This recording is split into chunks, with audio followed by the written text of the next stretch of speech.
Guys, आप सभी की प्रिपरेशन कैसे चल रही? तो अभी हम लोग करेंगे कुछ क्वेश्चंस, ठीक है।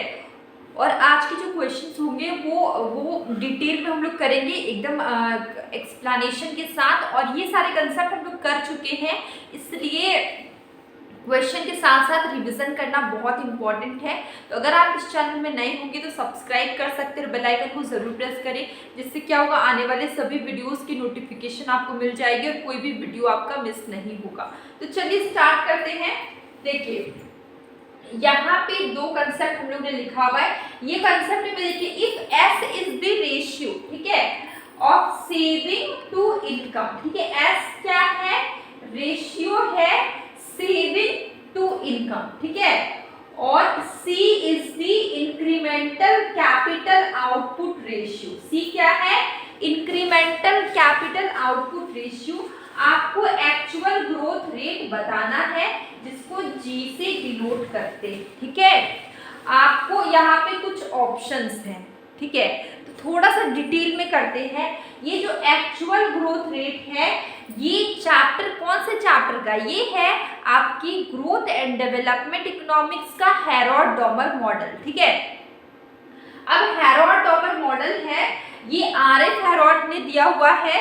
कब दिया है? 1948 में, ठीक है। उनका थ्योरी पब्लिश हुआ टूवर्ड्स अ डायनेमिक इकोनॉमिक्स एक बुक में, ठीक है। टूवर्ड्स अ डायनेमिक इकोनॉमिक्स एक बुक में पब्लिश हुआ, ठीक है। तो उनका बुक का नाम भी इम्पोर्टेंट है। देखिए, हेरोड-डॉमर मॉडल आपको RF हेरोड ने दिया 1948 में। ये सारी चीज़ें आपको इम्पोर्टेंट है, आप नोट डाउन करके लिख सकते हैं। बुक और ऑथर का नाम भी आपसे पूछा जाता है, ठीक है। तो देखिए, इस थ्योरी में हम लोग ने 3 तरह की ग्रोथ रेट पढ़ी। First is actual growth, warranted growth और नेचुरल ग्रोथ, ठीक है। एक्चुअल ग्रोथ में G क्या है? Growth rate. G से क्या डिनोट होता है? Growth rate.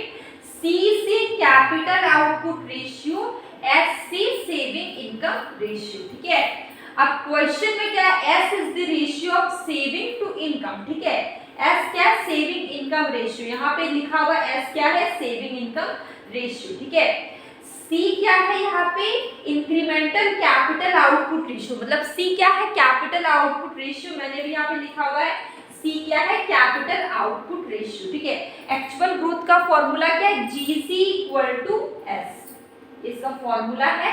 अब सपोज करिए आप क्या करेंगे, GC इक्वल टू S, ठीक है। ये आपका फॉर्मूला है।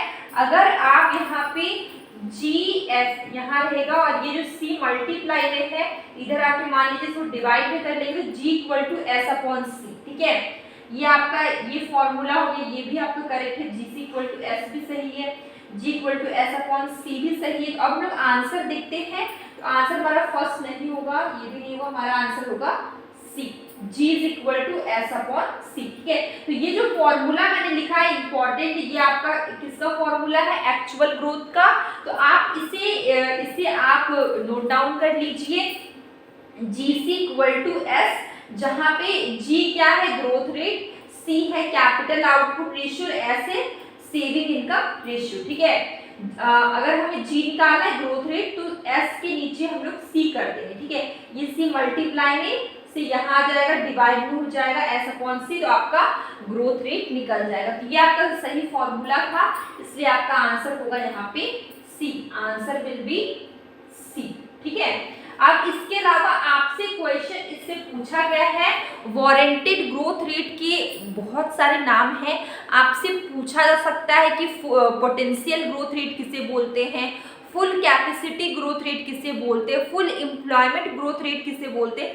तो इससे आपके क्वेश्चंस पहले भी आए हुए हैं, तो ये भी इम्पोर्टेंट है, ठीक है। वारंटेड ग्रोथ रेट, इसका नाम है full capacity growth rate, potential growth rate और फुल एम्प्लॉयमेंट, ठीक है। इसके इतने सारे नाम। इसका फॉर्मूला क्या है? GWCR is equal to S, ठीक है, इसका फॉर्मूला है, ठीक है। ये भी इंपॉर्टेंट है। नेचुरल ग्रोथ रेट, ठीक है, नेचुरल ग्रोथ रेट देखिए, नेचुरल ग्रोथ रेट GNCR का नॉट इक्वल टू S, ठीक है। नेचुरल ग्रोथ रेट क्या होता है? मैक्सिमम ग्रोथ रेट दैट क्या ना जो भी नेशन है वो अचीव करेगा नेचुरली, ठीक है। जहाँ पे जो कंट्री है उसको मैक्सिमम ग्रोथ होगा, ठीक है, लेकिन वो अचीव करेगा नेचुरल रिसोर्सेस, ठीक है। नेचुरल रिसोर्स से अगर उसे ग्रोथ रेट मिलेगा उसे हम लोग बोलते हैं नेचुरल ग्रोथ रेट, ठीक है। ये आपका नेचुरल ग्रोथ रेट है, ये आपका वारंटेड है और एक्चुअल। तो ये तीनों आपको समझ में आ गया।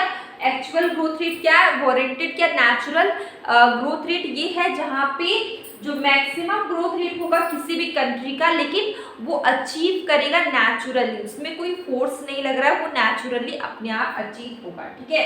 ये हो गया। अब ये कंसेप्ट आपका क्लियर हो गया।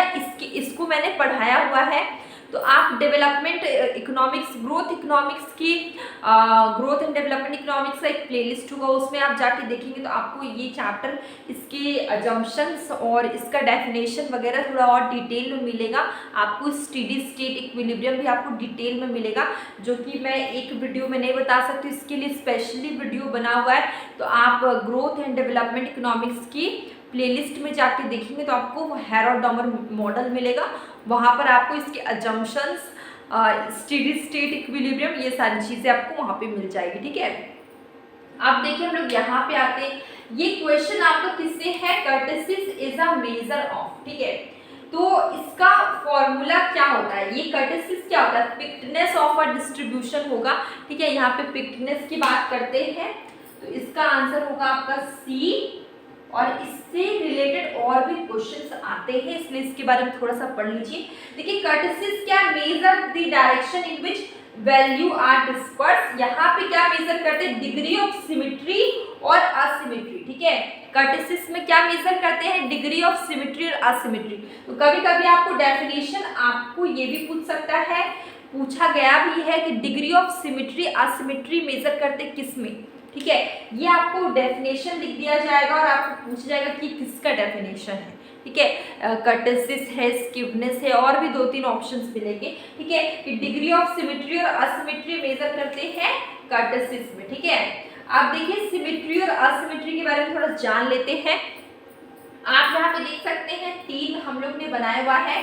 फर्स्ट इज पॉजिटिव स्क्यू, ठीक है। फर्स्ट क्या आपका पॉजिटिव स्क्यू, क्यों है पॉजिटिव, क्योंकि यहाँ पे मीन बड़ा है, मीडियन बड़ा है मोड से, ठीक है। इससे आपकी डायरेक्टली क्वेश्चन आते हैं एग्जाम में कि अगर मीन बड़ा होगा मीडियन से, मीडियन बड़ा होगा मोड से, तो क्या होता है, ये पॉजिटिव स्क्यू होता है, ठीक है। अगर हम बात करें नॉर्मल डिस्ट्रीब्यूशन, सिमेट्रिकल डिस्ट्रीब्यूशन की, ठीक है, तो यहाँ पे क्या होता है, mean equal to median equal to mode, ठीक है। ये आपका क्या है, देखिए ये आपका क्या है, सिमेट्रिकल डिस्ट्रीब्यूशन, जहाँ पे मीन मीडियन मोड तीनों इक्वल है। इसके बाद आता है नेगेटिव स्क्यू। नेगेटिव स्क्यू में क्या होता है कि मोड बड़ा होता है मीडियन से और मीडियन बड़ा होता है मीन से, ठीक है।